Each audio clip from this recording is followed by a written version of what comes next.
morning kicked off like any other, yet this day carried an unmistakable air of uniqueness. I'm Marcos Beltran, committed to unraveling journalistic truths at the National Chronicle. Always on the hunt for the narrative that could define my career, I had no inkling that a fateful day would soon unfold, presenting an opportunity beyond my wildest dreams.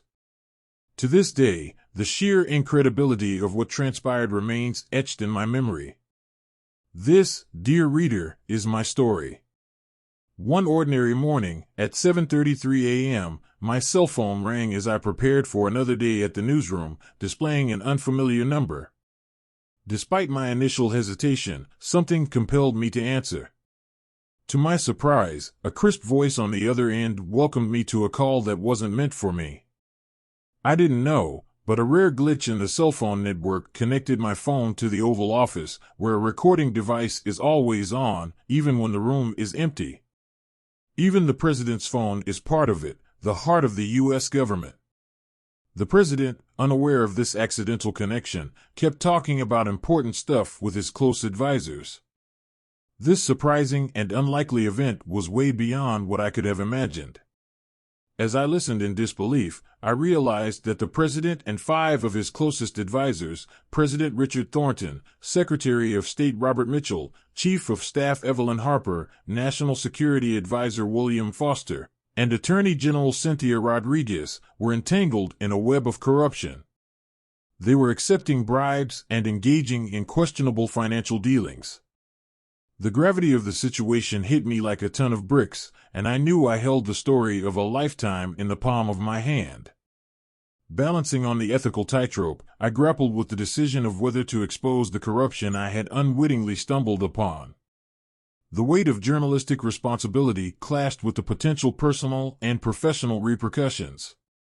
Meanwhile, my editor, Clara Rodriguez, constantly badgered me for a groundbreaking story that would boost the newspaper's circulation.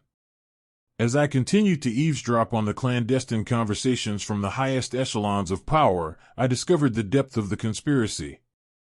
The president and his advisors were not only lining their pockets, but were also compromising national security for personal gain. The stakes couldn't be higher. As I continued listening, I heard Cynthia Rodriguez, the Attorney General, excuse herself, leaving the room. Her departure cast a shadow over the meeting. The president and his remaining advisors were left to grapple with the realization that their actions might have serious legal ramifications. Unbeknownst to them, the unintended listener on the other end of the line, Marcos Beltran, was now armed with information that could expose their illicit dealings and change the course of the nation's history. President Thornton's voice filled the room, tense and questioning. What the hell is going on? Why did she leave? I can't afford any loose ends. Secretary Mitchell stepped forward, offering a suggestion. Sir, it seems she's uncomfortable with the direction of our discussions. We might need to handle this delicately. Chief of Staff Harper added his concerns, his voice filled with urgency. We can't risk her going public or leaking information.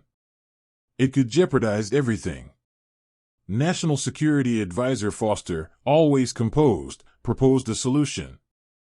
Mr. President, if I may, we could use the resources of the intelligence community to keep an eye on her. Ensure she doesn't pose a threat.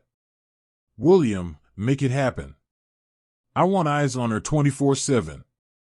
If she starts to make any moves, I want to know immediately. Understood, sir. I'll coordinate with the CIA and NSA to discreetly monitor her activities. As President Thornton continued to strategize with his advisors, little did they know that their attempts to control the situation would only add more layers of complexity to an already precarious web of deception.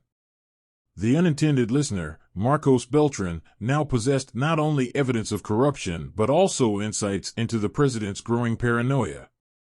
While President Thornton continued to strategize with his advisors, oblivious to the unfolding complexity, they unwittingly added more layers to an already precarious web of deception.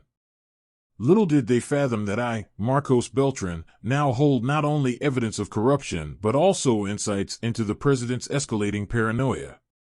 The stage is now prepared for a high-stakes game, a collision of secrets and power that will send repercussions far beyond the confines of the Oval Office.